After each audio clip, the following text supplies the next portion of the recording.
Mhadhara wetu mfupi sana. Walivyoniuliza Sheikh Abdallah Al-Mundhiri, utakuja kusema nini? Nilikaa siku 3 nafikiria nini cha kwenda kukisema,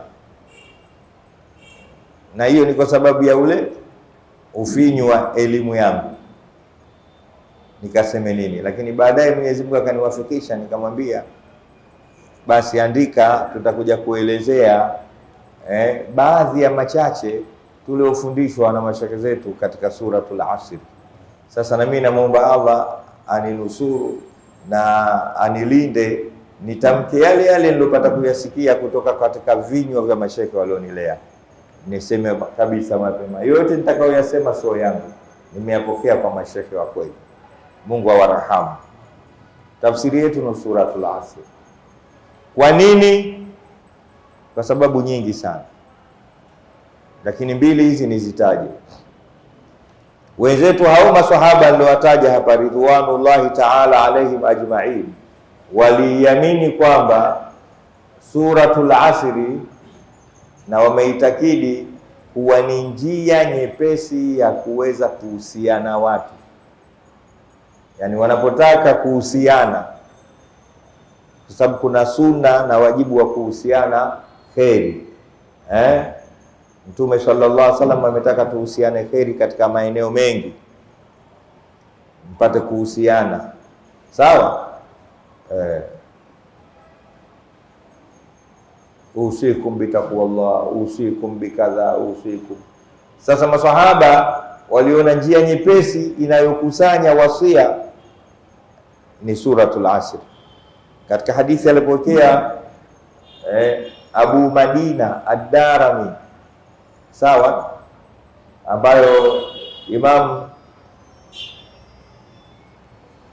Tabrani ameiandika katika kitabu chake, anasema walikuwa watu wawili katika maswahaba, idha iltaqaya, wanapokutana kwa ajili ya jambo, basi lam yaftarika, wakimaliza jambo lao hawaagani, kila mmoja akaenda kwake, illa baada an yaqra'a ahaduhuma lil akhari wal asri innal insana lafi khusr, isipokuwa mmoja wapo katika wale amsomee mwenziwe suratul Asr, thumma yusallimu ahaduhuma ala al-akhar, kisha ndo mmoja atoe salamu za salamu alaykum wa agani. Lakini kama wamekutana kwa mfano kwa ajili ya mambo ya kibiashara, wakishapiga madili yao ya kibiashara, madili kwa maana ya hakika, sio kama sasa msema umepiga madili manake utapeli sawa sawa. Ukimsikia mtu anakuambia na dili zangu, ujue mambo ya haramu hayo, sio haya. Ni deal ile ya kwa maana ya jambo la haki katika mabiashara yao, katika mikutano yao ya kifamilia, katika kila kitu. Basi ilikuwa hawaondoki isipokuwa isomwe suratul Asr. Mmoja katika wao asome Bismillahirrahmanirrahim, wal asr innal insana lafi khusr illa alladhina amanu wa amilus salihat wa tawasaw bil haqqi wa tawasaw bis sabr. Kisha assalamu alaykum. Tujiulize, sisi tunafanya hivyo? Sisi tunamaliza okay, poa, oya poa, kesho hata hiyo inshallah yenyewe atuseme, kisha tunalalamika mambo magumu. Wepesi utapatikana wapi? Sunna tumeziacha. Maswahaba ridwanullahi ta'ala alaihim ajma'in, hadha kana haluhum, hii ndio ilikuwa hali yao. Idha iltaqaya lam yaftarika hatta yaqra'a ahaduhuma lil akhar surata wal asr, mpaka mwisho, kisha ndo wanasalimiana kwa kuagana. Nasi Mwenyezi Mungu atufikishe hapo tuyapate hayo. Hebu tusemeni inshallah. Niwaambie kitu, maana ya mihadhara hii, ukilisikia jambo kama hivi ndio ulikopi katika maisha yako, usiliache hapo hivi. Hapa sisi tukiondoka leo tuondoke na nini? Wal asr, na yawe ndio maisha yetu huko mitaani. Tuseme tena inshallah. Lakini tukiacha hapa haina hata maana asiyekuja, haina. Na mmoja katika mashehe zangu anasema sasa hivi imezidi mawaidha haya na mihadhara, tunaona kama burudani baada ya kuona ni elimu ya kutuongeza katika maisha yetu.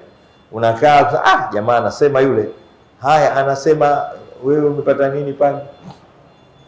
Maana ya kupata ni kuchukua kile ulichokisikia kisha unakitia katika ngazi ya utendaji wa maisha yako kutoka pale mpaka unakufa au mpaka usikie kinyume chake. Mwenyezi Mungu atufikishe na sisi hapo. Basi hii sababu ya kwanza. Masahaba walikuwa wakikutana wakamaliza mipango yao na shughuli zilizowakusanya katika minasaba tofauti tofauti, hawamalizi vikao vyao isipokuwa isomwe suratul Asr. Swali, kwa nini? Kwa sababu i'tabaru annaha wasilatun ila tawasi bisabri wal bilhaqi wasabr. Waliona kwamba ni njia nyepesi ya kufikia kuhusiana katika mambo haya mawili makubwa sana, ambayo hivi sasa dunia inakwenda kama kishada kilicho katika uzi ovyo ovyo kwa kuachwa mambo haya, haki na kusubiri. Waliona wakitaka kuhusiana kusubiri, tuikumbuke suratul Asr. Hiyo ya kwanza. Ya pili, ukisoma katika baadhi ya maneno ya Imamu Shafi'i radhiallahu anhu rahimahullahu ta'ala. Si mnamjua Imam Shafi'i? Imamu Shafi'i. Nauliza hivi kwa sababu sasa hivi tumeambukizwa ugonjwa wenye kirusi cha kusahau au kuwadharau wakubwa zetu wa kielimu. Miongoni mwa hao ni Imam Shafi'i. Mtu anasema hayo maneno ya Shafi'i hamjapata kusikia huko?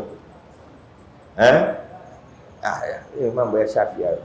Tena mkono anakuwa kushoto sana. Niachie mambo ya Shafi'i hayo. Na wewe tena Shafi'i wewe. Bwana wewe. Mimi mtu mmoja pale Kichangani niliwahi kumsikia akisema Shafi'i si Shafi'i. Nikamwambia wacha Imam Shafi'i, mimi wewe uniwezi. Tuamue tukae hapa sasa tuanze kutimua vumbi katika mtaa. Wewe uniwezi ufiki hata kesho. Tunamalizana hapa. Unasema habari za Imam Shafi'i mchezo bwana. Mtume Muhammad sallallahu alayhi wasallam anasema kuhusiana na Imam Shafi'i, wanachuoni wote wanasema hadithi hiyo ilikuwa inamhusu nani? Imam Shafi'i. Anasema alimun qurashiyun yamla'u tibaqa al-ardi ilma. Anasema sayati fi akhiri zamani alimun qurashiyun yamla'u tibaqa al-ardi ilma. Mwisho wa zama atakuja mwanachuoni wa Kikuraishi ambaye yeye atabatika kujaza tibaqa al-ardi, maeneo yote ya ardhi ya elimu. Ndio Imam Shafi'i. Wewe una hadithi ya kuambiwa tu unajaza japo mtaa huu wa Nyamwezi elimu. Nyamwezi kutoka hapa Msimbazi mpaka pale Morogoro Road. Nani anakujua kama wewe una elimu? Sasa bwana huyu Imam Shafi'i rahimahullahu ta'ala alisikika akisema kwamba lau lam yanzil min al-Qur'ani illa surat al-Asr lakafat. Lau isingeshuka katika Qur'ani sura 114 ila ingeshuka hii piki yake suratul Asr, ingetosha kabisa, watu ingewasaidia. Isingekuja al-Baqara, isingekuja nini, isingekuja nini. Hii sura ya 113, sura ya 113 yenye aya 3. Hii anasema Imam Shafi'i, nilivyoisoma hii nimeanza mpaka mwisho nikaanza tena. Hii sura imehiti na imekusanya makusudio yote ya dini. Sura hii ilikuwa haina haja kuja msafu wote, ingekuja hii tu, wal asri innal insana lafi khusr illa alladhina amanu wa amilu salihat watawasaw bil haqqi watawasaw bis sabr, ingetosha. Sadaqallahu alazim. Na maana mingine nyingi, lakini hizi mbili ndizo zonifanya mimi nimwambie Sheikh Abdallah, hebu wacha tutabaruku kueleza kidogo suratul Asr katika jamii. Ndugu zangu, hii ni Qur'ani nayo ni suratul Asr, katika sura zilizoshuka Maka. Qur'ani kuna Maka na Madina, hii ni Makiyu, na aya zake ni ngapi? 3 tu, nayo kwa namba katika msahafu ni sura ya 103. Msahafu wote una sura 114, hii ni sura ya 103. Sisi wakati tunasoma tuliwahi kuambiwa na mashekhe zetu wa kitwarika. Nasema huku nacheka, kuna baadhi ya watu ukitaja mashekhe wa kitwarika bora hata umtaje msanii wa Bongo Flava huko. Sisi mashekhe wetu wa kitwarika wale kutuambia thalathun ma fihinna kaf wa ma fihinna kaf. Katika Qur'ani kuna sura 3 hazina kaf, hazina kaf, na yaliyomo humo ndani ni kaf, yani yanatosha. Kafu ni moja katika harfu za hijai zile 28, alif be te fe jim he fe dal dal re ze sin shin qad qad to re ain ghain fe kaf, kaf, alaf lam mim nun. Kuna qa na ka. Wazee wa zamani walikuwa wanatofautisha baina ya qa na kaf, ile qaf alafu inasema kiaf. Watu tuliosoma zamani kusoma nini? Kiaf. Akisikiza hamna uliosomaje? Kiaf ndio ile kaf. Sawa? Na hata kusoma kwao watu wa zamani, hasa wanachuoni kutoka maeneo ya fulani huko Omani hivi, Bismillahirrahmanirrahim, alhamdulillahi rabbil alamin, arrahmanirrahim, maliki yawmiddin. Hapo iyyaka na'budu wa iyyaka nasta'in. Baada ya iyyaka na'budu wa iyyaka iyyaka na'budu wa iyyaka nasta'in. Qul a'udhu bi rabbil falaq, qul a'udhu bi rabbin nas, malikin nas. Nasikia zile kafu na kia. Sasa katika msahafu kuna sura hizi hazina kiafu, hazina kafu, wakasema mafihinna kafu, lakini yaliyomo humo yanatosha sana, nazo wakazitaja. Ya kwanza wal asr, katika harufu zilizomo katika wal asr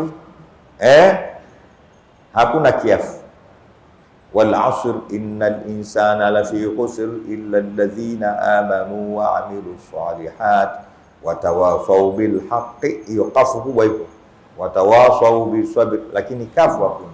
Ya pili liilaf, bismillahir rahmanir rahim, liilafi quraishin ilafihim rihlatash shita'i was-sayf falyabudu rabb hadha al-bayt alladhi at'amahum min ju'in wa amanahum min khawf.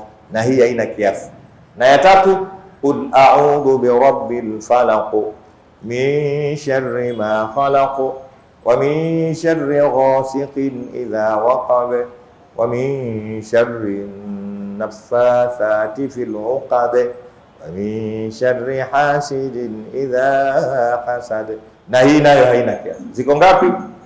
3, lakini sura zingine zote zinao kafu. Katika sura 114, sura 111 zote zina kafu na kafu, ila hizi 3. Hiyo kazi ndogo kuchunguza mpaka kalijua hilo jambo, na njia hii tuliokuwa nayo na heka hii ya dunia, wenzetu walikaa kwa ajili yetu sisi. Kuna watu wameumbwa na Mwenyezi Mungu kwa ajili ya sisi vichwa vya panzi, wakaufanyia utafiti msaafu wakaujua. Kuna aya zingine, muda sio mada yetu, unaisoma mwanzo mpaka mwisho, ni aya moja imechukua harfu zote 28, haijaachwa hata moja. Kuna nyingine ina aya moja ina qaf 10, hizo ziko 10 nazo. Singaombe yule mtu yeye mimi aniwezi sio madogo. Sura kama aya kama nini? Muhammadur Rasulullah wallazina amanu wallazina ma'ahu ashidda'u 'alal kuffari ruhama'u bainahum tarahum ruk'an sujadan yabtaghun. Hii mpaka mwisho ukihesabu unapata harfu zote kuanzia alifu mpaka ye. Ndio aya ya pekee imechukua aya zote 28. Harfu zote 28. Sasa hizi lazima umpate mtu anayekupenda akwambie kazi zake. Sijui umeelewa? Nirudie tena hapo. Hizi ni aya, sharti umpate mtu anayekupenda akwambie, ukiisoma hii pahala hapa wakati huu. Maanake ugomvi tuliokuwa nao hivi sasa pia kuhusu wakati nao. Nyakati zote sawa, wewe usijidanganye wewe. Utakwenda na maji. Juzi nimwambia mtu mmoja, vipi wakati wote sawa? Unaamini kama Ijumaa ni siku bora au uamini? Unaamini kama Ijumaa ni siku nzuri au uamini? Unaamini. Sasa kuna kizuri kinachokosa kibaya. Hakuna kitu kinachokosa kinyume. Maadamu kuna kizuri na kibaya kipo. Kwa Ijumaa ni siku nzuri, basi iko siku mbaya. Mpaka uende chuo kikuu. Jamani, nirudie maneno haya. Maadamu Ijumaa ni siku, basi katika wiki iko siku mbaya. Ichunguzwe, itafuti. Mpate fate, nitakuelezea. Usifanye mambo katika siku hiyo, unakwenda na maji. Mmoja katika mashake zangu alikuwa haipendi siku ya Ijumaa, kila kitu siku ya Jumanne. Kila wakati Jumanne leo. Na cha ajabu akafa siku ya Jumanne. Mwenyezi Mungu Subhanahu wa Ta'ala katika Qur'ani anazungumza aliwaangamiza watu fi yaumi nahsin mustamir, katika siku ya nuksi inayoendelea. Hujasoma Qur'ani wewe? Hujaona aya hiyo? Fi yaumi nahsin mustamir, aliwaangamiza katika siku ya nuksi inayoendelea. Wewe jifanyie mambo tu. Ipo siku ya nuksi inayoendelea, maana itaendelea mpaka kiyama. Ikifika siku ni nuksi tupu. Mtafute shekhe wa kitwarika akwambie. Mashekhe wako wa kisasa watakwambia mambo yao, watakutosa na ndio wanakufa siku hizi. Kila siku mashekhe hao wenye ilmu zao wanafanya. Mtume Muhammad sallallahu alaihi wasallam anasema, inna Allah la yaqbidhu al-ilma intiza'an yantazi'u min qulubi al-ibad bal yantazi'uhu bi mauti al-ulama hatta idha lam yabqi 'aliman ittakhadha an-nasu ru'usan juhalan fasu'ilu fa'aftau fadhallu wa adhallu. Msalimu Mtume Muhammad anasema, Mwenyezi Mungu haichukui elimu kwa kuifuta tu. Hatoifuta, vitabu vitakuwepo, lakini ataichukua elimu kwa kuwaua wanachuoni wanaojua ile elimu. Hata wanakufa wanachuoni wanaojua ile elimu yenyewe. Vitabu vitabaki, lakini wanaovijua Mungu atawachukua. Anasema hata idha lam yubqi aliman, mpaka akihakikisha hamuachi mjuzi hata mmoja. Hata hapo sasa ndo inapochanika sanda. Unajua kichanika sanda, maiti ya ushiki wala zikiki, anakwenda mbio. Hata idha lam yubqi aliman, mpaka utapofika wakati ambapo hambakishi mwanachuoni hata huyu mmoja. Itakhadha an-nasu ru'usan juhalan, watu sasa watawafanya viongozi wajinga. Watawatafuta watu wajinga, watawafanya ndio viongozi wao wa kielimu. Fasuilu, wataulizwa maswali hawa viongozi wajinga wanaojifanya wamesoma kwa kujisomea kwenye Google. Faaftau, nao watafutu masala. Adhallu, watapotea wao. Wa adhallu, na watawapoteza wale wauliza. Ndio umefika wakati hujafika. Umefika bado? Mnaogopa kusema? Bwana, umefika bado? Ndio huu mkitaka mstaki. Juzi nimeona fatwa moja, mtu anaulizwa katika mtandao, hivi kasa ni halali au haramu?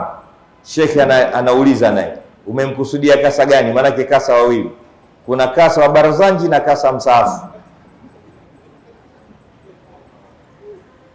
Kuna kaasan Humayya na kaasan Dihaka. Umemkusudia kaasan Humayya au kaasan Dihaka? Kama umemkusudia Kasan Mhumaya huyu wa Qur'an wa Barazanji, huyo haram. Lakini kama umemkusudia Kasan Dihaka yule wa Qur'an, huyo halali. Mambo gani haya? Basi unashindwa kusema ujui. Umeulizwa sema sijui, na mimi nikaulizwa watu wengine huko.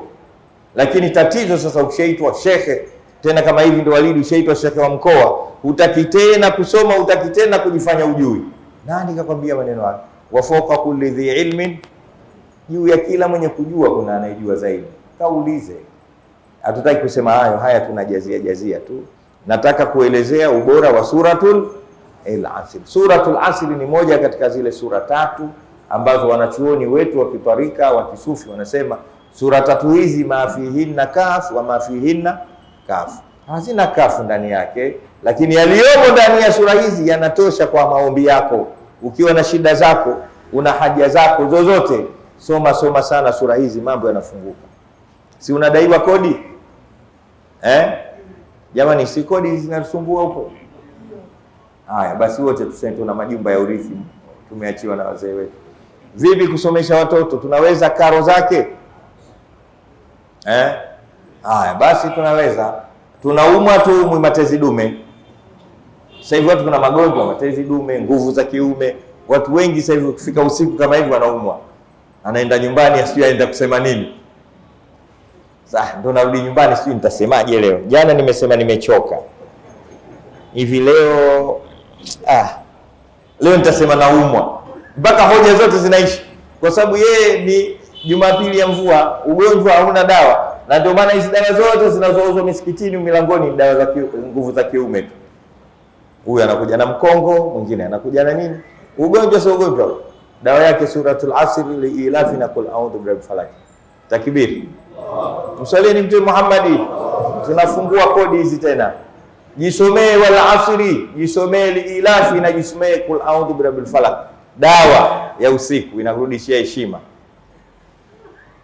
Thalathu ma fihinna kafu wa ma fihinna kafu. Kuna sura tatu hazina kafu na yaliyomo ndani yake yanatosha. Moja katika sura hiyo ni suratu wal Asr. Mwenyezi Mungu Subhanahu wa Ta'ala anaianza sura hiyo kwa kusema a'udhu billahi minash shaitani rajim, bismillahir rahmanir rahim, wal asr, na apa kwa wakati. Al asr nini? Wakati. Kuna wengine wanasema wal asr, Mungu anaapa kwa wakati wa alasiri. Wengine Mungu anaapa kwa swala ya alasiri. Yoyote katika hizo tafsiri tatu ukichukua imethibiti kutokana na ujuzi wa wanachuoni waliotangulia. Wal asr, na apa kwa sala ya alasiri, au wal asr, na apa kwa wakati wa alasiri, au wal asr, na apa kwa zama zote. Mwenyezi Mungu anaapa. Wal asr, na apa kwa sala ya alasiri. Kwa nini kaapa kwa sala ya alasiri? Do liannaha salatul wusta. Salatul ndio swala ya kati na kati katika swala tano tunazoswali masaa 24. Hafidhu ala salawati wa salatil wusta. Mwenyezi Mungu anasema dumuni juu ya swala zote hizi, ziswalini zote, wa salatil wusta, na swala ya katikati, dhuhuri na alfajiri. Chini yake kuna magharibi na isha, liannahu ipo katikati, ndio salatul wusta. Kwa nini Allah Subhanahu wa Ta'ala ameapa kwa salatul wusta? Ndio swala ambayo baada ya swala hile wanapokezana malaika wanaofanya kazi kwa masaa 24. Imeeleweka vizuri? Sisi Mungu anatuletea malaika hivi, tuna wengine leo wameanza swala ya alasiri, tunakwenda nao mpaka alfajiri kesho, mpaka adhuhuri. Wakifika alasiri shift yao imekwisha, wanakuja wengine. Na ndio wakati ambao matendo yetu ya masaa 24 yanapanda kwa nani? Kwa Allah Subhanahu wa Ta'ala. Malaika wanaondoka na madaftari yetu ya utendaji ya 24 hours, wanaondoka pale. Sawa? Wanapokezana, bwana mimi naondoka, saini hapa, wewe endelea na huyu muangalia anachokifanya. Yeye anaondoka na faili la. Yule anachukua kazi nao anaendelea. Ukicheka anaandika. Hao wana hatari. Ukicheka kama hivi, imo hawajui nia yako. Ukijikuna imo, maana kiambiwa la yaasuna Allah ma amarahum wa yafaluna ma yumar. Yani malaika kaambiwa kamwandikie kila anachokifanya, kila anachokisema. Nia yake niachie mwenyewe, nia anayo mwenyewe Mungu subhanahu wa ta'ala. Lakini matendo yetu yote, umeelewa? Yani hapa nikiinuka tu akaandika ukicheka kaandika. Yani yeye yupo na wewe tu. La yalfidhu min qawlin illa ladayhi raqibun atid. Hatamki mtu neno wala hafanyi kitendo isipokuwa kuna raqibun atid, mmoja yuko huko, mmoja yuko huko. Hao wanapokezana wakati wa upi? Wa alasiri wal asr. Sawa, swala ile ya na wakati, kwa sababu ndio kipindi mbingu zinakuwa wazi katika masaa 24, mbingu mawasiliano kutoka ardhini kwenda kwa Allah subhanahu wa ta'ala. Na ndio maana wanachuoni wa kitwarika leo na wataja sana, wanakwambia ukisikia adhana ya alasiri usiache kuijibu ile Allahu akbar Allahu akbar ya alasiri, na wewe sema Allahu akbar Allahu akbar, kisha omba pale pale, Mungu mimi nataka kadha kadha kadha kadha. Ashhadu an la ilaha illa Allah, sema na ashhadu an la ilaha illa Allah. Ya Rabbi, mimi sina nyumba. Ashhadu anna Muhammadar Rasulullah, ashhadu anna Muhammadar Rasulullah. Mimi unavyoniona naumwa sana. Hayya ala swala, nasema hayya ala swala. Sina kazi mwenzio mimi. Hayya ala al-falah, hayya ala al-falah. Mke wangu anisikilizi, watoto wanijali. Mpaka mwisho. Hiyo hujapata kusikia, ndio kwanza naisikia leo. Chukua mzee. Tunakumuta tena. Mambo yako magumu. Wakati gani? Kipindi kipi cha adhana? Usiache adhana alasiri unaendelea tena Allahu akbar Allahu akbar, unauza hiyo nazi 200 300. Wewe ikipitisha mwambie mnunuzi, subiri nijibu adhana ya alasiri kwanza, nipitishe mambo yangu. Tumeelewa vizuri? Ndio maana Mwenyezi Mungu anaapa kwa wakati wa alasiri. Wal asr, na hapa kwa zama zote, kwa sababu ndio nini?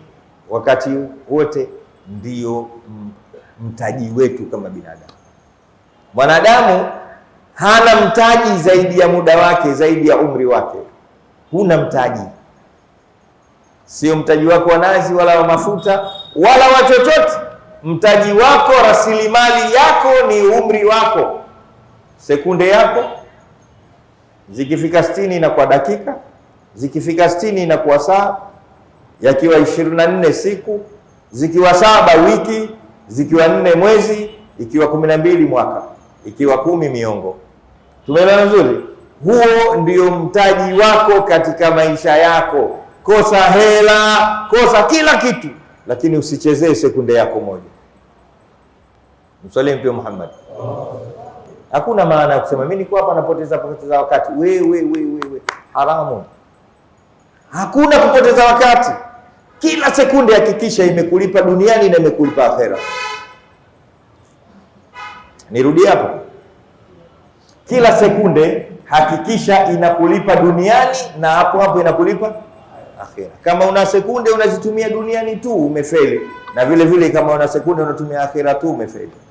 Pata yote. Kila sekunde ikupe kitu duniani na sekunde hiyo hiyo ikupe kitu akhera.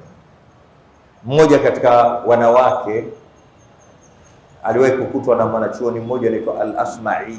Asma'i ni miongoni mwa wanachuoni waliokuwa viongozi, makhalifa wakali sana duniani hapa. Ilikuwa hataki mchezo. Aliwahi kumkuta mwanamke barabarani kama vile kakaa, mkono wake wa kulia ana tasbih, lakini mpande kidole chake, mkono wake wa kushoto ana mukuhula. Unajua mukuhula? Kijiti cha wanja anajipodoa huko. Akasimama nyuma yake akamwambia, toa mkwaju nimchape huyo. Kwa nini unampiga? Ana wazimu, anacheza na subhana huku anajipaka paka wanja, anamsabihi Mungu huku anajipodoa. Allahu akbar. Mmoja akamwambia usimpige, muulize kwa nini anafanya hivyo. Akamwambia kwa nini anafanya hivyo? Akasema lillahi minni, lillahi minni, lillahi minni wal batala. Maneno yale ya Kiarabu yametoka. lillahi minni janibun la adhi'uhu walilbatala minni janibun, lillahi minni janibun la udhi'uhu walilbatala minni janibun. Msalim Mtume Muhammad anasema Mungu ana upande wake, mimi siupotezi, na mume wangu ana upande wake pia siupotezi. Mungu upande wake ndio subhanallah, subhanallah. Mume wangu usafi wangu na kujipodoa kwangu. Kwa hiyo sitaki kufanya kimoja baada ya kingine. Hapa hapa na dili na Mungu na hapa hapa na dili na mume wangu. Akija nikute niko ngari ngari. Msalimu Mtume Muhammad. Basi wewe unashindwa na mwanamke aliolewa bwana. Unataka nini tena? Lillahi minni janibun la udhibuhu walilbatala minni janibun. Kabla Mungu ana upande wake katika mwili wangu na mume wangu ana upande wake katika. Mungu anataka anione wakati wote na msabihi, na mume wangu wakati wote anapenda anione mimi msafi najipodoa kwa ajili yake. Shika njia bwana, nenda zako, niachie bwana, mimi nashughulika na wakubwa wazangu. Asmai akaona haya, huyo akaondoka. Nini maana yake tunachokisoma hapa? Hakikisha kila sekunde inakulipa duniani na hamna kupoteza wakati. Ndio Mungu anasema wala asr, na hapa kwa wakati wote mimi na wewe tusipoteze nyakati zetu.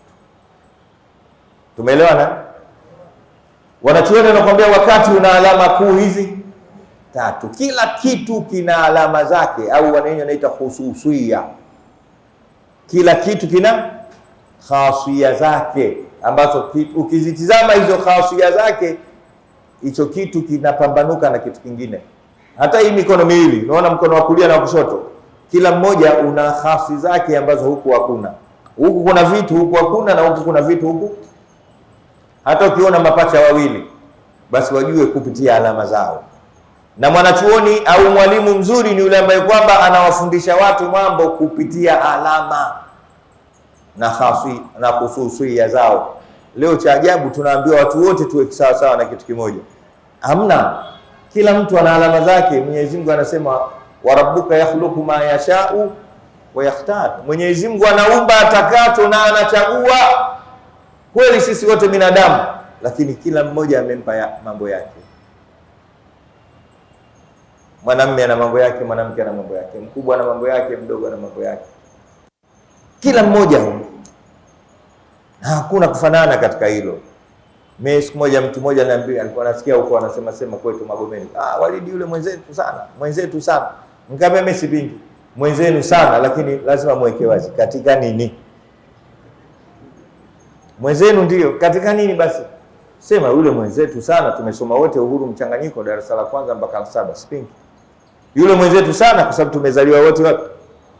Magomeni. Yule mwenzetu sana kwa sababu yeye Mzaramu na mimi Mzaramu. Yule mwenzetu sana kwa sababu tumecheza mpira wote. Mimi nilikuwa nacheza sana mpira zamani. Lakini usiishie tu yule mwenzetu sana. Wewe ainisha maeneo ya umwenza na mwenzio. Sawa? Ndio maana ukisikia kuhusiana na Mtume Muhammad, kweli ni mwanadamu lakini basharun la kalbashar. Ni mwanadamu lakini sio kama mwanadamu mwingine. Mwenzio anapokea wahi, wewe unapokea hata barua ya posta. Nani anakuamini? Mwenzio kaaminiwa kwa wahi. Unaliona dogo hilo? Basharun la kalbashar. Sawa, wewe unaoa mwenzio mpaka wake 9, wewe wangapi? Au 4 hawezi. Mwenzio wangapi? Na wote alikuwa anawatosheleza. Jambo dogo hilo? Bwana dogo hilo. Sasa bado mwenzangu katika nini bwana? Mwache na mambo yake, mkubalie. Sawa? Sasa mwalimu mzuri ni yule ambaye kwamba anayataja mambo kupitia kwa hususiyya zake. Nataka nikupeni hususiyya za asili, za umri wetu. Na hii itatusaidia sana. Napenda kutoa mfano mmoja mara nyingi nikifika hapa. Kwa mfano mimi ndo niko huko kwetu Kisiju, sijawahi kuona mpira. Mnajua mpira? Huu mpira huu. Na usikia kwenye radio tu. Anakwenda bora. Lakini sijawahi kuuona. Sasa nikimpata mtu aliyopata kuuona mpira, nikimuuliza mpira ni nini, anapaswa anipe alama zilizomo kwenye mpira ambazo hazipatikani katika kitu kingine chochote. na mpira unazo alama ambazo hazishirikiani na kitu kingine chochote. Msalim Mtume Muhammad. Lazima kila kitu kina alama zake ambazo haifanani na kitu kingine.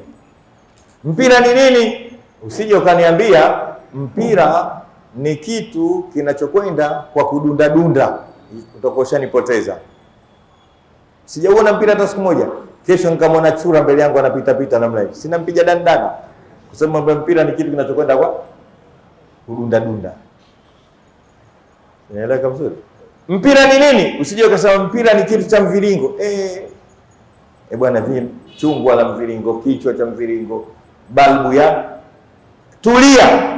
Hakikisha chunguza mpira upate kitu kimoja kilichomo katika mpira. Ukiutaja mpira kwa sifa hiyo, vitu vingi vitatoka, unabaki mpira peke yake. Hiyo ndio mantiki baba katika upande wa taarifu na definition. Wanachuoni umefanyia kazi. Kwa hiyo wakautizama umri wetu, ukakuta una vitu vitatu huvipati katika kitu kingine chochote. Kama kipo ni kidogo, lakini sivyo hivyo kilipo. Nisikilizeni hapa. Wal asr, na hapa kwa wakati wa alasiri, na hapa kwa swala ya alasiri, na hapa kwa zama zote. Zama, nyakati, una vitu hivi vitatu. Kwanza una kitu kinaitwa suratun qidha, mwendo kasi. Mwendo, hakuna kitu kinachokwenda mbio zaidi duniani zaidi ya umri au zaidi ya wakati.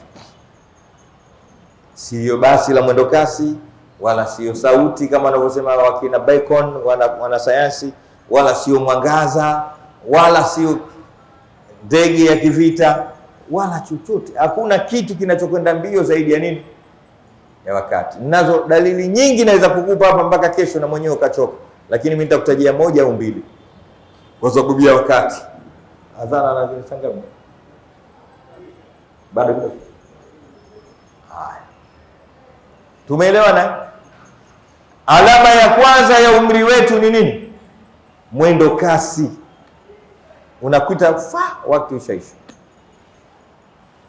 Na ndio maana chochote unachosikia kinachoambiwa kinakwenda mbio kuliko kingine, lazima kipate cha pili cha kushindanisha. Lazima upate cha pili. Na kikubwa katika vishindanishwaji na mwendo kasi, hakuna zaidi ya sekunde. Utasikia mtu anakwambia sauti nini?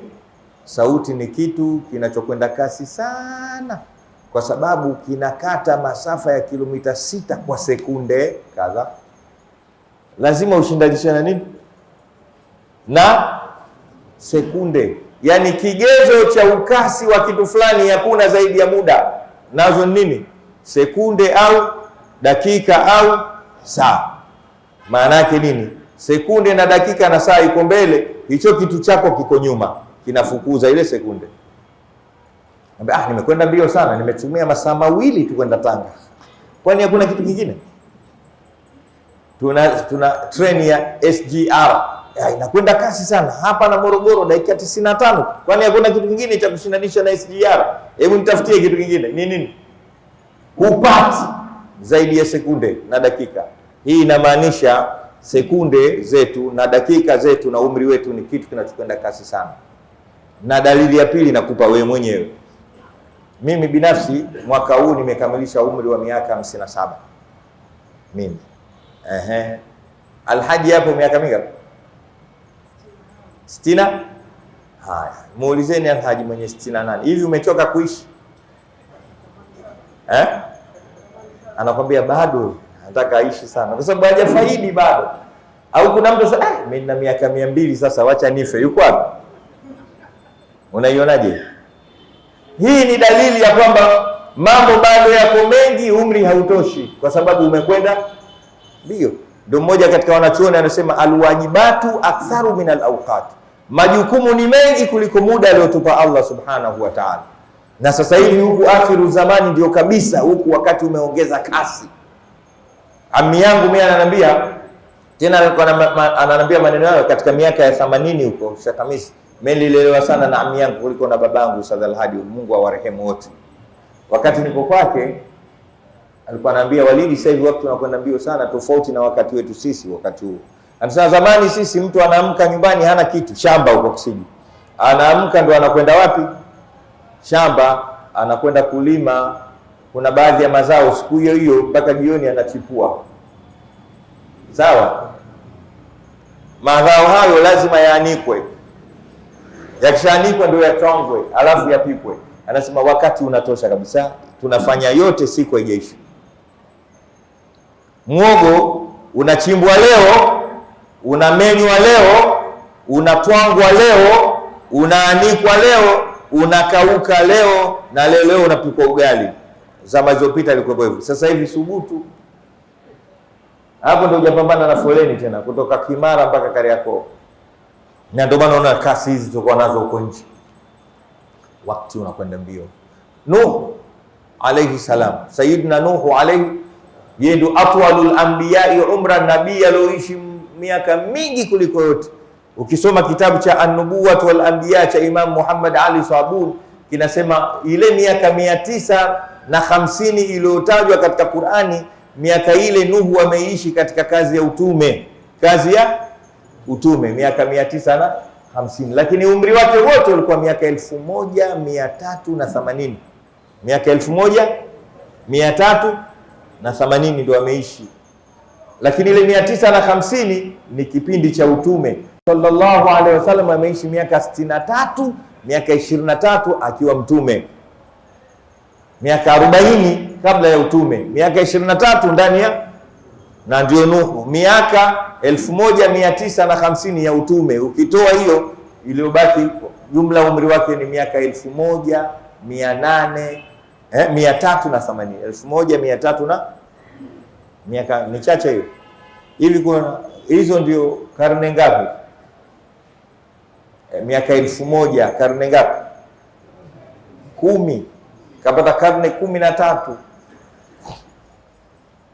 Karne, yani umri wote huu wa hijiria, sasa hivi tuko 1400 toa kidogo ndio umri miaka ya Nuhu alayhi salam. Sisi hata 100 upati. Sasa huyu Nuhu alayhi salam aliishi miaka 1380. Siku aliyokufa, kabla ya kutoka roho, wamekuja malakul maut wakamwambia, ya atwalal anbiya umra kaifa wajadta dunya, ewe nabii ulioishi miaka mingi kuliko mwanabii mwingine yoyote na binadamu yote, hebu tuambie, kaifa wajadta dunya, umeionaje dunia? Hebu tuambie, tuonyeshe ajabu, maana umeishi miaka mingi wewe, una ajabu nyingi sana. Hebu tupe ajabu za kidunia ulizoziona ndani ya miaka 1000 na kitu. Kama mimi ukiniuliza hebu nipe, nitakwambia katika umri wangu nilikumbana na corona. Ilikuja corona, misikiti yote ikafungwa dunia nzima. Mpaka hija ikuwepo. Ajabu sio ajabu? Ilikuja tsunami. Ndio ajabu zenyewe hizo. Ilikuja vimbunga vyenye majina ya watu, Katrina. Nyingine nini? Kimekuja Hidayah. Ndio ajabu zenyewe hizo. Nuhu anasema mimi sikuona corona, sikuona Katrina, sikuona tsunami, sikumuona huyo Hidayah wala Mwajuma. Mimi wajadtu dunia, ajabu anasema ajabu ni nyinyi kuniona mimi nimeishi sana. Ndio ajabu yenyewe. Mimi mwenyewe sijioni kama nimeishi sana. Mimi nimeishi miaka mingapi nyinyi mnasema nimeishi sana? Hiyo ndio ajabu. Inni wajadtu dunya kaannaha daru laha babani.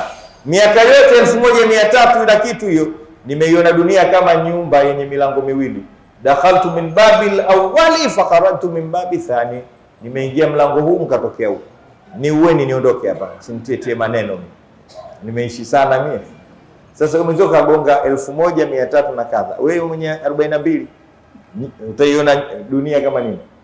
Hii ni dalili kwamba hata huyu Nuhu anatuthibitishia dunia inakwenda, umri unakwenda kasi. Na kikubwa Mungu mwenyewe anasema katika Qur'ani, kaannahum yawma yarawna lam yalbathu illa ashiyatan au duhaha. Hujui aya hiyo? Kaannahum yawma yarawnaha, kana kwamba hawa watu siku watakapokiona kiyama wao wenyewe watasema lam yalbathu, hawajaishi hiyo miaka 1000 duniani na makaburini illa ashiyatan, isipokuwa masaa 6 ya usiku au dhuhaha au masaa 6 ya mchana. Ashia ni muda tuliokuwa tangu limezama jua mpaka saa 6 usiku. Kipindi hichi ndio kinaitwa nini? Ashia. Na dhuha tangu linapopanda jua kadri rahi mpaka saa 6 wakati wa istiwa ndio inaitwa nini? Dhuha. Ni masaa 6 tu. Kwa hiyo hata kama umeishi miaka 900 mwenyewe utasema ma labistu fil ardi illa ashiyatan au dhuha. Ni dalili ya nini? Ya kwenda kasi kwa umri wetu. Sheikh wangu Sheikh Muhammad Ayubu anakuambia meza utafuna nchepeni. Meza yani wewe sagula hivi sasa, usingojee kesho. Sasa hivi fanya mambo yako ya kidunia, sasa hivi fanya mambo yako ya kiakhera kama tulivyosema pale mwanzo. Sawa sawa? Usiache swala hata moja, usiache funga hata moja, usiache chochote, kwa sababu ukipewa wakati wako ndio huo haurudi tena. Tumeelewana? Haya, ndio maana Mungu akasema wala asr, na hapa kwa wakati wote. Innal insana la fi khusr. Mwanadamu yupo katika hasara kubwa. Yaani wanadamu wote. Maana yake mwanadamu kufeli ni rahisi kuliko kupatia katika maisha yake. Kidogo tu umeharibu. Yaani kuharibu ni rahisi kuliko kupatia. Kuharibu ni bure. Kutengeneza ni gharama. Ndio innal insana la fi khusr. Mwanadamu kupata hasara, yani wanadamu wote tupo katika hasara. Tupo katika ubigo wa hasara. Kitu gani kitakachotuokoa? Illa alladhina amanu, isipokuwa wale ambao wataamini wa amilu salihati. Imani na amalu salih, hili ni jambo moja. Wengi ni waumini lakini matendo mema hawafanyi. Lakini wengi wanafanya matendo mema sio waumini. Inachukua illa alladhina amanu wa amilu salih. Kuna watu wana imani nzuri kabisa, ukimgusa tu mimi Muislamu, lakini haswali huyo, hatoi sadaka huyo, hafungi huyo, lakini mwenyewe ni Muislamu. Hakuna Uislamu huo. Illa alladhina amanu, pili, wa amilu, asema al-iman wal amal tawaman. Na ndio maana yanakutanishwa popote aya zote, alladhina amanu wa amilu salih, walioamini na kufanya mambo mema. Imani peke yake isiyokuwa na matendo mema haisaidii, na vile vile matendo mema yasiyokuwa na imani hayasaidii. Kuna baadhi ya watu ambao hawana imani wanafanya matendo mema, Mungu anawataja katika Qur'an. Innal ladhina kafaru a'maluhum kasarabin biqi'atin yahsabuhu dhama'anu ma'a hatta idha jaa'a lam yajid shay'a. Asema wale ambao hawana imani lakini wanafanya mambo mema, asema a'maluhum kasarabin, matendo yao ni kama mangati. Mnajua mangati? Mangati Kiswahili hicho ni ile hali ambayo kwamba anaikuta mtu wakati wa kiangazi akisafiri, kama ni jangwani au barabara ya lami, akitizama mbele kule anaona nini? Kama maji, lakini kila akiyasogelea. Ndio wale wote ambao wanafanya mambo mema, wanajenga misikiti, wanasaidia mayatima na wajane, wanajenga mahospitali, wanafanya mabarabara, lakini hawasema ashhadu an la ilaha illa Allah. Haya matendo yao watayaona huko kienda siku ya kiyama, lakini hayatowasaidia, wanayaona yale. Na vile vile mtu mwenye imani lakini hana matendo mema. Qur'ani katika suratu Al-An'am Mungu anasemaje? Hal yanzuruna illa an ta'tiyahumul malaika au ya'tiya rabbuka au ya'tiya ba'dhu ayati rabbika yawma ya'ti ba'dhu ayati rabbika la yanfa'u nafsan imanuha lam takun amanat min qabl au kasabat fi imaniha khayra qul intadhiru inna muntadhirun. Rudi katika suratu Al-An'am, inasema Mungu anauliza, mnangoja nini? Mbona hamswali? Nyie mshaamini vizuri, mbona hamfungi? Nyie mshaamini vizuri, mbona hamtoi sadaka? Nyie mshaamini, mbona hamfanyi mambo mema? Mnasubiri aje malaika awaambie, sio huyu Walidi alokajua kiti hichi? Au yati ya rabbuka, au aje Mungu mwenyewe ndio awaambie mfanye? Au yati ya baadhi ayati rabbika, au mpaka kiwajie kifo? Vitu vingapi? Vitatu. Mungu akisema yauma yati ba'dhu ayati rabbika, siku kitapowajia kifo nyie, la yanfa'u nafsan imanuha lam takun amanat min qabl, nafsi yoyote haitomsaidia mtu siku hilo kuamini. Yani unakufa, umeona kifo hichi hapa, ashhadu an la ilaha illa Allah, utafanana na nani? Na Firauni. Firauni alimeshuhudia siku ya kufa, imemsaidia imani yake? Mungu ambaye al'an, leo, wakad asaita qablu au lam takun au kasabat fi imani ya khaira, au alikuwa hana imani kama sisi, lakini imani hile haikuchuma khairi. Imeeleweka vizuri? Kwa imani na amali viendane pamoja. Wal asri innal insana lafi khusr illa alladhina amanu wa amilu salih. Mwisho watawasau bil haqq, wakahusiana kuhusiana na Mungu kila wakati. Bwana Mungu, bwana tahadhari, Mungu ya Rabb, bwana Mungu. Yani wakati wote tuhusiane kuhusiana na nani? Haki. Hapa maana yake Mwenyezi Mungu, haki maana yake ni dini, haki maana yake mtume, haki maana yake ni Qur'an. Tuhusiane juu ya haki. Mungu yeye ndio haki. Dhalika bi anna Allah huwa al-haq wa anna ma yad'una ilayhi huwa al-batil wa huwa al-aliyyul kabir. Haki ni Mungu, haki ni mtume Muhammad sallallahu alaihi wasallam, haki ni Qur'an. Fa bil haqqi anzalnahu wa bil haqqi nazal. Qur'ani hiyo haki, dini walladhi arsala rasulahu bil huda wa dinil haqqi liyudhhirahu ala dini kullihi. Kwa hiyo dini ndio haki, mtume sallallahu alaihi wasallam ndio nini? Haki. Mwenyezi Mungu ndio haki. Qur'ani kitakachotuokoa sisi kisitutie katika hasara ni kuhusiana na haki hizi, sio kuhusiana na kitu kingine chochote. Yale yaliyomo katika mambo haya tuyafanye, ndio wasia wetu katika Qur'ani, katika dini, kwa mtume sallallahu alaihi wasallam na kwa Mungu subhanahu wa ta'ala. Watawasau bil haki, na cha mwisho na tunamaliza muhadhara huu, watawasau bisabri, na kuhusiana na usubiri. Hapo ndo kwenye kazi yako, kwenye subira hapo. Asabru, Mungu kwa kujua ugumu wa kusubiri ndio akasema inna Allaha ma'as sabirina innama yuwaffa as-sabiruna ajrahum bighairi hisabi wa in tasbiru wa tattaqu fa inna dhalika min azmi. Naweza nikasoma aya 250 zote zinaelezea juu ya kusubiri tu. Subira. Leo dunia imeharibika kwa sababu tumekosa wallahi. Na subira ina maana nyingi, lakini kubwa mbili, maana mbili za kusubiri. Kuna kusubiri kwa maana ya kungoja wakati mwafaka. Hiyo hatuna pia. Tuna haraka hata. Mwambie mtu subiri wakati wako hujafika. Unaionaje? Umesikia hao hizo? Huyo kakosa subira. Hata wale usimama pale hawataki kukaa chini, hawasikizi muhadhara, subira ndogo. Na waambieni kweli, kuna mtu mbona amalizi huu muhadhara? Subira. Hata nyie hapo unaona muhadhara mrefu, subira baba. Tumekosa kusubiri, matatizo chungu mzima. Asabru kwa maana ya kungoja wakati mwafaka hatuna. Tuambieni ukweli tu.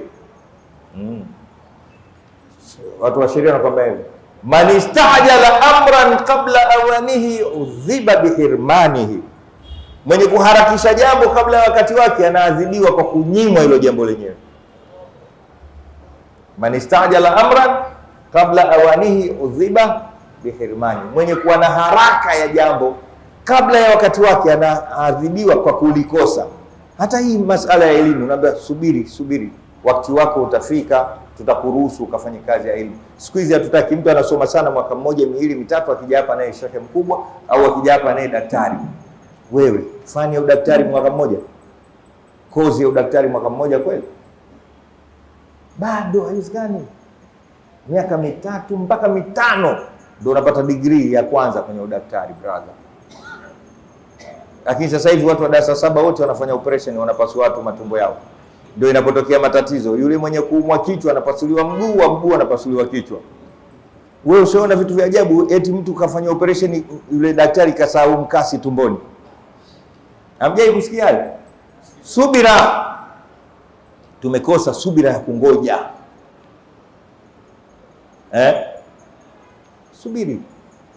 Subira ya pili maana yake kuvumilia. Hatuwezi kabisa kuvumilia machungu. Ukiguswa kidogo tu unalalamika na unaanza kupiga kelele. Nini shekhi? Mtume Muhammad yaliyomkuta madogo, mbona alisubiri? Mitume yote ile ulul azmi mitano kaisome habari zao. Hawa wote unaona ni mashehe wakubwa. Hata ukimwona mtu tajiri mkubwa ujue alisubiri. Labda wale wachache waliorithi mali zile kutoka kwa wazee wao, lakini kwenye kutafuta mzee kasubiri. Subira. Mmoja anasema la astashilanna thaba au udrika almuna faman qada alamalu illa lisabiri, nitafanya mapesi magumu haya yanayoona mapesi mpaka nipate ninachokitafuta. Faman qada alamalu illa lisabiri, kwa sababu mtu hafikii malengo yake isipokuwa mwenye kusubiri. Subiri ufike katika malengo. Leo watoto wazina hawa wote wengi kwa sababu wale wazee wao hawakusubiri kuoa. Mtu kabalee tu anaanza kupiga vitu. Bado subiri. Na ndio maana wanaadhibiwa kwamba wale watoto mmewazaa nje ya ndoa sio wenu, kwa sababu hamkusubiri ndoa. Mkitaka ndio hivyo, msipotaka ndio hivyo hivyo. Asabru ndio Mungu kaiweka mwisho, watawasau bil haqi watawasau, tuhusiane kusubiri machungu kwa kuyavumilia, kusubiri wakati muwafaka. Usijifanyie jambo kabla wakati wako. Inafika wakati sasa. Na ndio maana hata tarehe na kalenda zote hivi sasa hivi unaweza kufunga mwezi wa Ramadhani sasa. Si mpaka usubiri Ramadhani ifike. Na ikifika Ramadhani masaa 12 kama huku kwetu, lakini baadhi ya nchi masaa 18 mtu kafunga tu. Hanywi maji. Subiri. Faida ya kusubiri. Inna Allaha, hiyo ndio faida. Inna Allaha ma'as sabirina, Mungu yuko pamoja na wenye kusubiri. Hivi mshaitafakari aya hii kwa kina au mmeizoea sana mnaipita pita tu? Inna Allaha ma'as sabirin, Mungu yuko pamoja na wenye kusubiri. Ushaitafakari hii aya kisawasawa? Maana yake huko alipo Mungu, ikiwa wewe unakusubiri na wewe utakuwa huko huko. Ndio maana Mungu akutupi, usubiri, utafikia tu malengo. Mungu anaonekana? Haonekani. Na wewe ukisubiri mzee, wabaya wote hawatakuona. Mchawi hatakuona, tapeli hatakuona, uonekane, usubiri.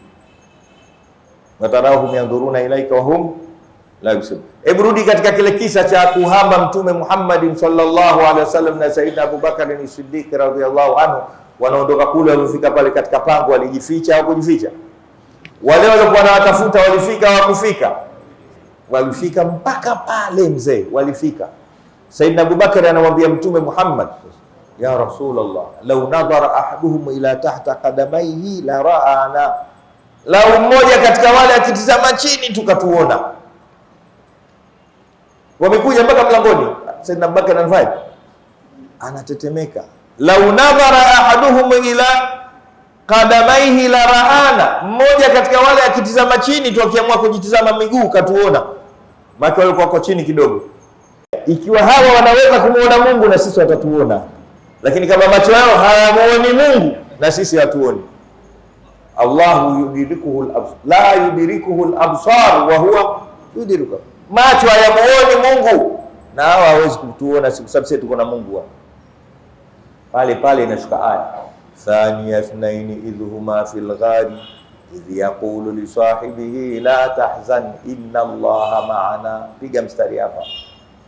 Kumbuka wale wawili walipokuwa katika pango, idh yaqulu li sahibihi, Mtume sallallahu alaihi wasallam alipomwambia sahibu yake, la tahzani, usihuzunike Abu Bakari, usiogope, hawatuoni hawa, inna Allaha ma'ana, Mungu yuko pamoja na sisi. Ikiwa wana uwezo wa kumwona Mungu, na sisi watatuona. Walionekana? Basi na wewe uko na subira, mbaya yoyote atakuona. Ukikosa subira utaonekana mpaka na mchawi. Subiri katika machungu ya kufanya kheri, subiri katika machungu ya kuepuka mabaya. Hapo ndo kwenye subira ngumu. Kuacha mabaya, kuna watu wameyazoea mabaya, wakiacha wanaumia. Subiri uchungu wa kuacha mabaya, Mungu atakuona na watu watakuona. Na kufanya ibada, zinauma. Ibada zote hizi zinatesa. Kukaa hapa tangu tumekaa mpaka sasa hivi umekaa tu unasikiliza, unaacha mambo yako mengine, kunaumiza. Lakini subiri, kwa kukaa hapa Mwenyezi Mungu anakuona. Hiki ndio maana maswahaba ilikuwa watafanya mambo yao, watamalizana, lakini mwisho watahusiana. Mmoja lazima asome wal asr wal asri innal insana illa alladhina waamilu watawafau. Na sisi tuisomeni wote, bismillahirrahmanirrahim, wal asr innal insana lafi khusr illa alladhina amanu wa amilu salihat watawasau bilhaqi watawasau bisabr wama alaina illa albalagh mubin. Wassalamu alaikum warahmatullahi ta'ala wabarakatuh.